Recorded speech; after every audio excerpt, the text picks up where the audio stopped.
de processos de vendas e indicadores.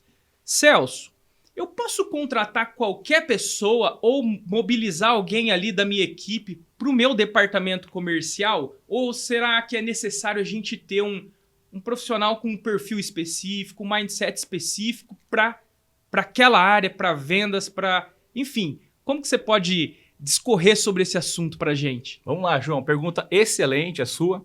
E obviamente que a gente tem que entender o seguinte, né? Por que as pessoas fazem esse tipo de pergunta? E num primeiro momento, eu tendo a acreditar que a gente quer fazer aquele negócio, a gente quer remanejar pessoas dentro da nossa equipe.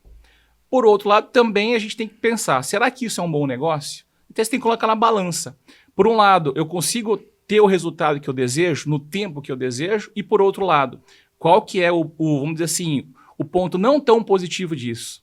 Vamos lá, para essa função específica de venda, obviamente que nós precisamos de algumas habilidades. A mentalidade, a primeira de todas, eu falo, não é só para venda, né? Para toda profissão, enfim, para toda função, inclusive. Quando a gente fala de mentalidade, só existem duas, a fechada e a aberta.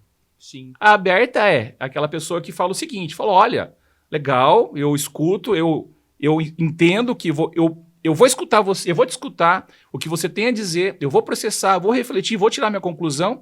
Posso até não gostar e não seguir aquelas orientações, mas eu processei.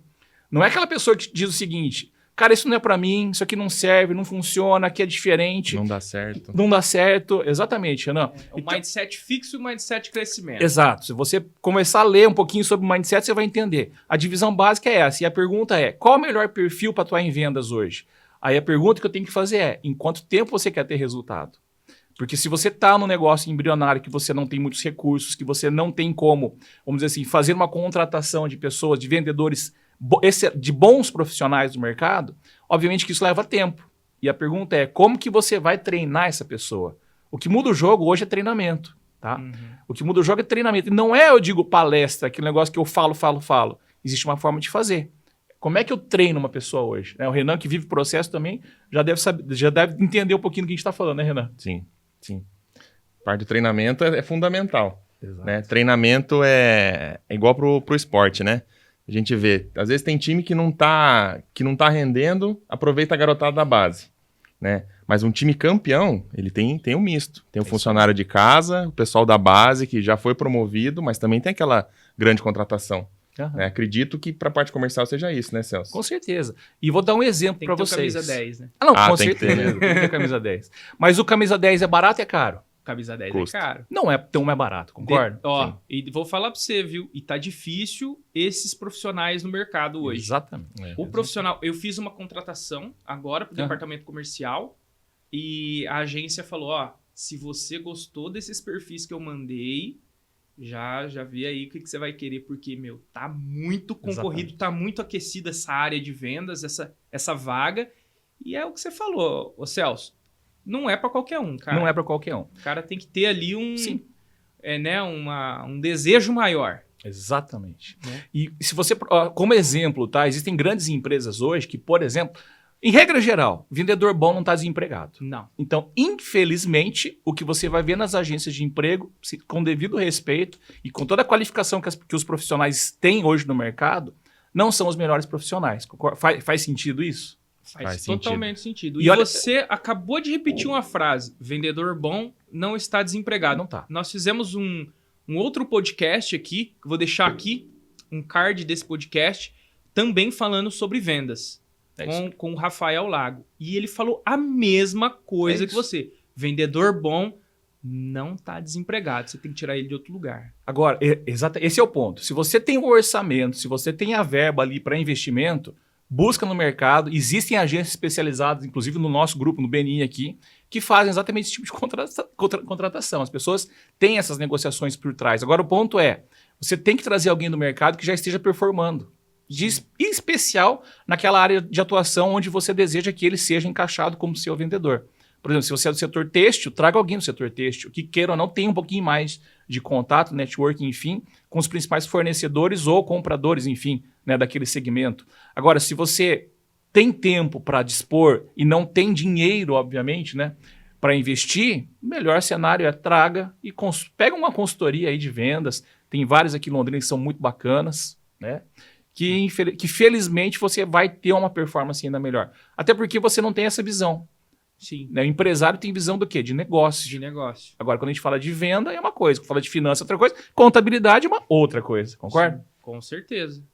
O Renan tem a empresa de consultoria dele e ele pode vivenciar todo esse processo, né? Ele consegue a contabilidade, ele sabe ali como que funciona, a parte de vendas, a parte de financeiro, principalmente, né, Renan? Sim, eu costumo dizer o seguinte, né? Toda empresa tem no mínimo 5 áreas, né? Produção, comercial, marketing, financeiro e RH, né? Agora, o empresário ali de pequena empresa, até média empresa, né? Muitas vezes ele está se preocupando apenas com o comercial, apenas com a produção, aí quando estoura um problema lá no financeiro é quando ele se vê Louco. Se vê doido, É. né?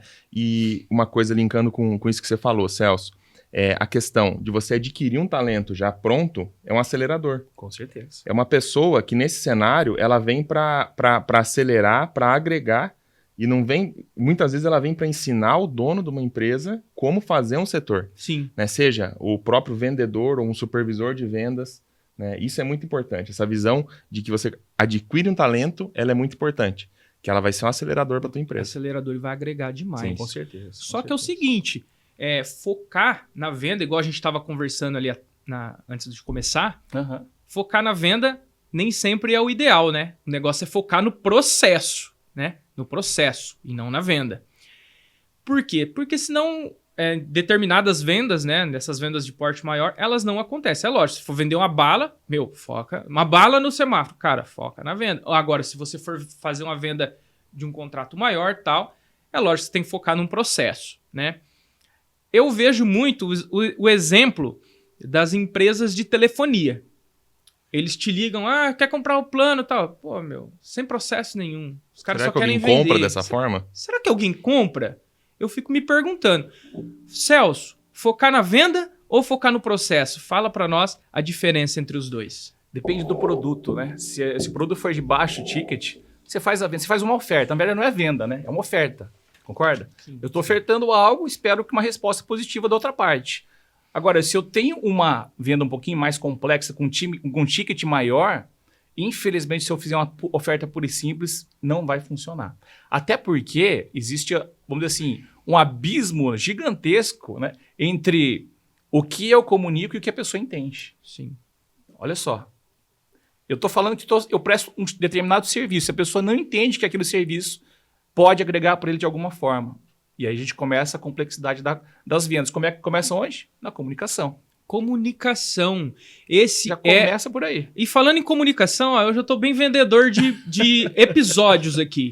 Se você quer um episódio sobre comunicação com o nosso mestre Rafael Arruda, nesse card aqui, vou deixar um card para você assistir esse episódio sobre comunicação inteligente com o seu cliente.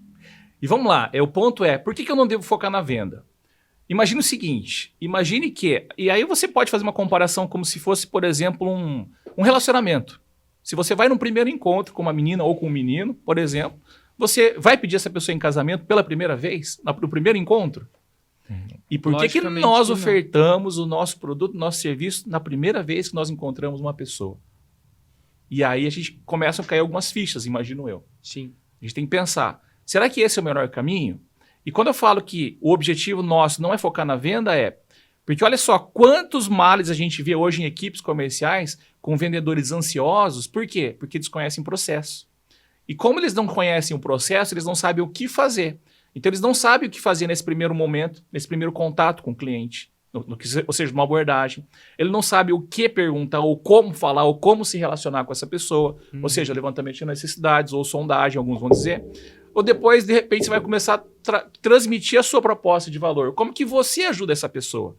E assim por diante. São algumas etapas da venda que você tem que ter claro na sua mente antes de ofertar algo. Por exemplo, faz sentido eu ofertar para você? Imagine que você está com uma dor de cabeça e eu venho ofertar para você. Ô, João, você quer um remédio para dor de barriga? Qual que é a resposta imediata que você vai me dizer? Não, óbvio que não.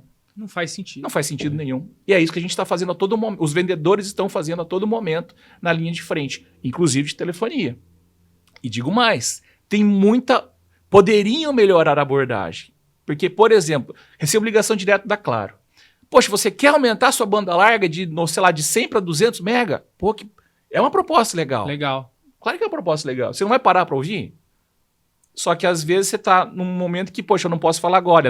Eles continuam insistindo, em vez de ligar depois. Então, olha só, ao invés de criar uma receptividade, uma continuidade na conversa, eu já crio um bloqueio. Por quê? Cara, eu estou ocupado agora, eu não posso falar. E mesmo assim, você quer continuar falando, você não está respeitando o meu momento. E tá tudo certo.